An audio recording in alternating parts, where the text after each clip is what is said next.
Salut à tous, c'est Katia. Si vous avez envie d'optimiser la place dans votre salle de bain, que vous en avez marre d'acheter des produits qui restent sur vos étagères que vous n'utilisez pas, je vous propose d'écouter mon avis sur les produits suivants que je trouve qui ne sont pas nécessaires dans la vie de tous les jours.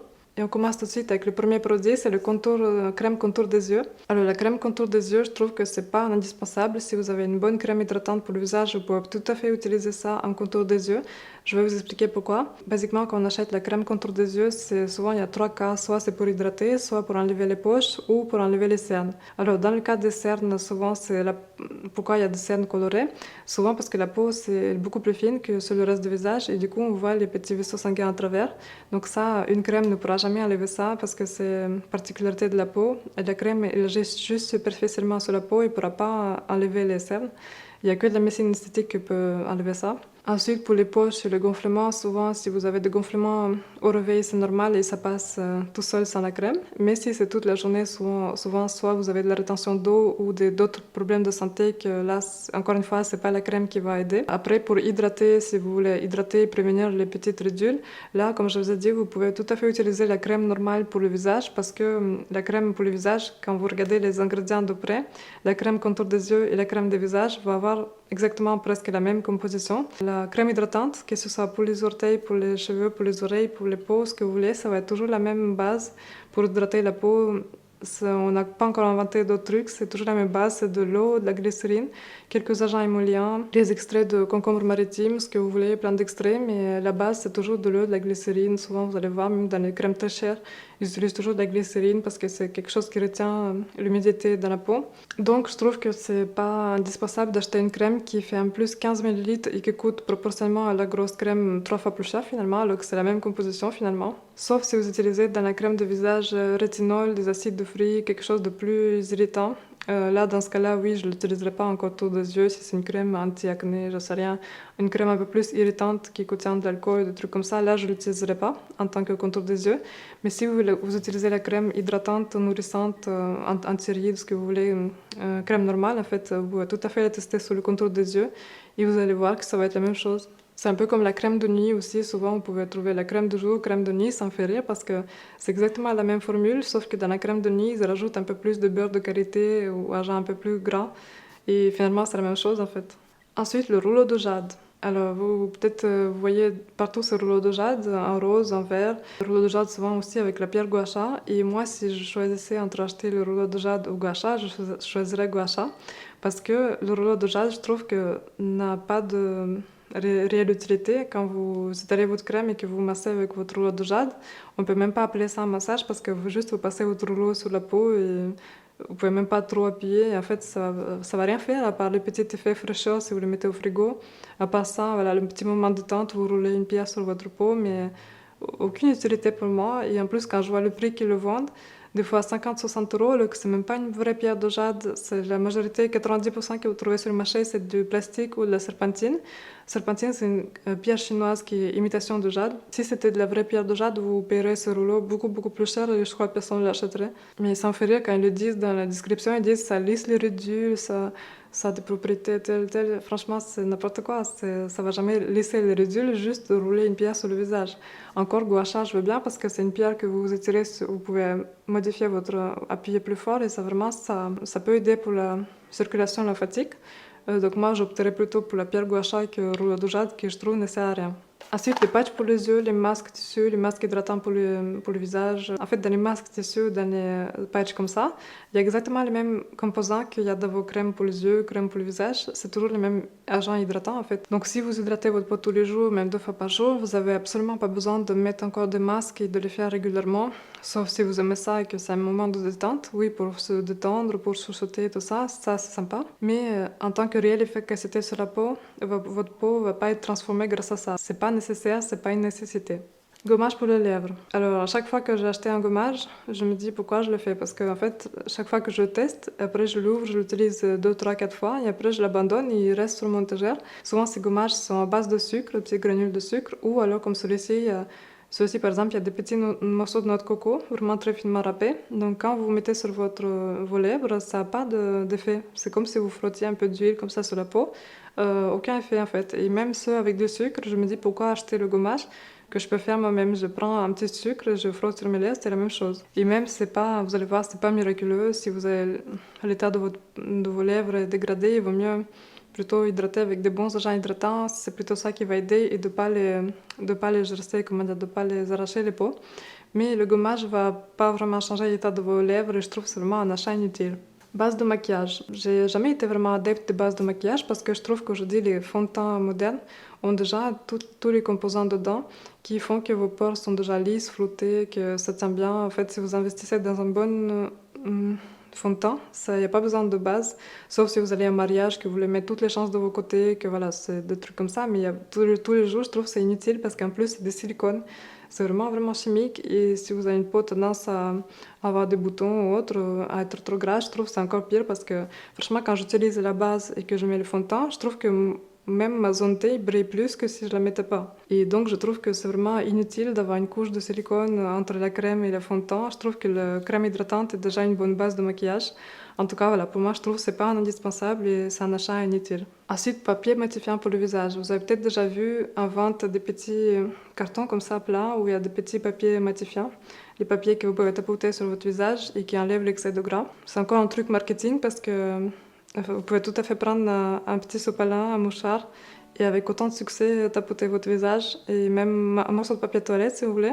Et ça va être exactement la même chose.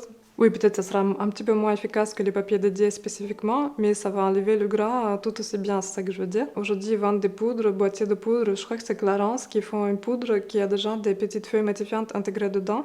Encore, si vous achetez une poudre, pourquoi pas, mais achetez vraiment ces petits papiers matifiants en plus, je trouve que c'est un petit peu inutile et c'est quand on aime bien tester tout et n'importe quoi. Moi, je sais que j'étais comme ça avant. Oui, on l'achète, mais avec le temps, on se rend compte que c'est vraiment un achat inutile aussi. Spray fixateur de maquillage. Alors, spray fixateur de maquillage, je le vois aussi partout dans les vidéos beauté maquillage et ça me fait un petit peu rire parce qu'on dirait que on a mis tellement de couches de peinture pour que ça tienne, il faut bien mettre un spray sinon ça va pas tenir.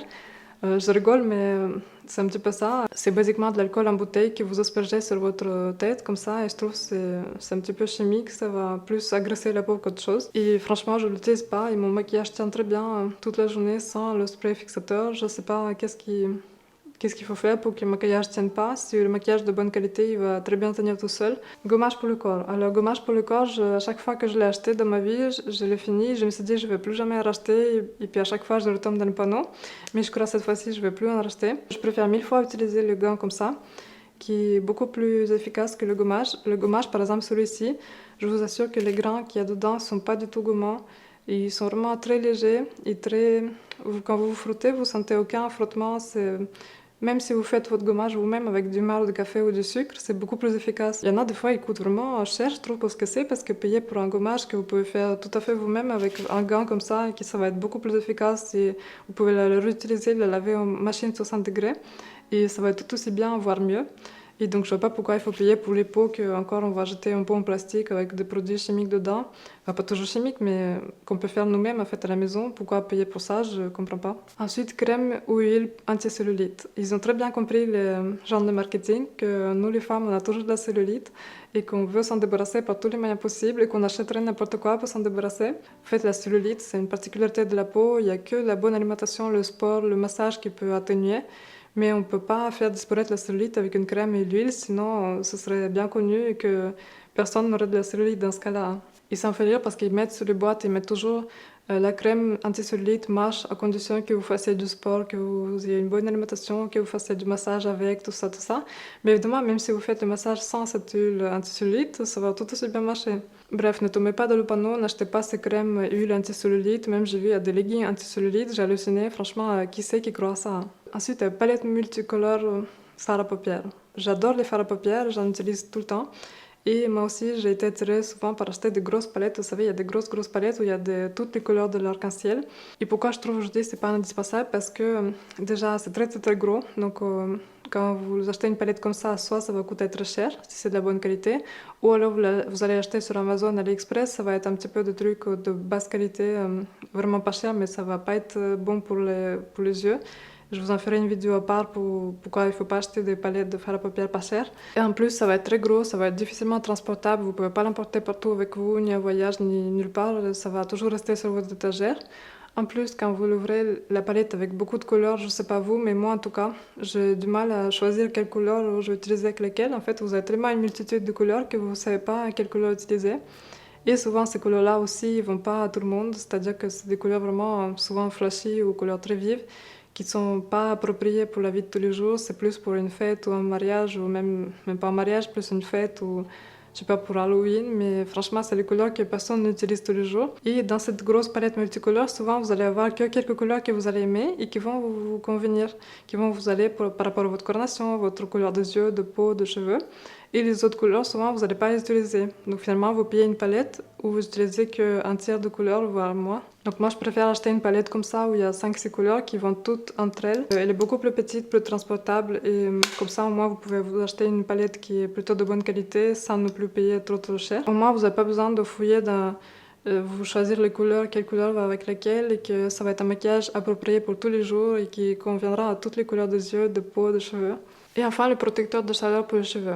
Le protecteur de chaleur, j'en ai déjà utilisé avant, pendant des années, et aujourd'hui, ça fait 2 ans que je n'utilise plus. Et je peux vous dire qu'il n'y a aucune différence avant ou après. C'est-à-dire que mes cheveux se portent tout aussi bien sans protecteur qu'avec. Donc du coup, je n'achèterai pas ce produit-là parce que je trouve que c'est encore une fois ruse marketing pour nous faire acheter un produit qu'on n'a pas besoin finalement. Parce que le protecteur de chaleur, basiquement, dedans, il y a soit de l'alcool, souvent il y a de l'alcool et des silicones. Dans vos après-shampoings, vos masques, vos huiles que vous mettez après le sec, quand vous achetez juste une huile pour le cheveu sec, bah déjà il y a de la silicone dedans. Donc en fait, si vous utilisez les après-shampoings à chaque fois que vous lavez les cheveux, les masques, rien que ça laisse déjà une couche de silicone sur votre cheveu qui fait que le cheveu est déjà protégé par de la chaleur en quelque part.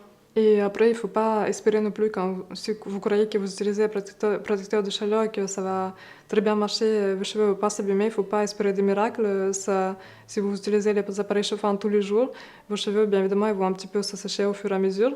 Mais si vous utilisez raisonnablement 2-3 fois par semaine, ça ne va pas abîmer vos cheveux, je vous garantis, parce que moi, c'est ce que je fais et mes cheveux vont très bien. La pire des choses pour les cheveux, c'est plus la décoloration. Là, oui, ça va abîmer vos cheveux. Donc voilà, c'est tout pour cette vidéo. J'espère qu'elle vous a plu. Et bien évidemment, vous êtes libre d'acheter ces produits. Et même moi, peut-être certains produits que je continuerai d'utiliser.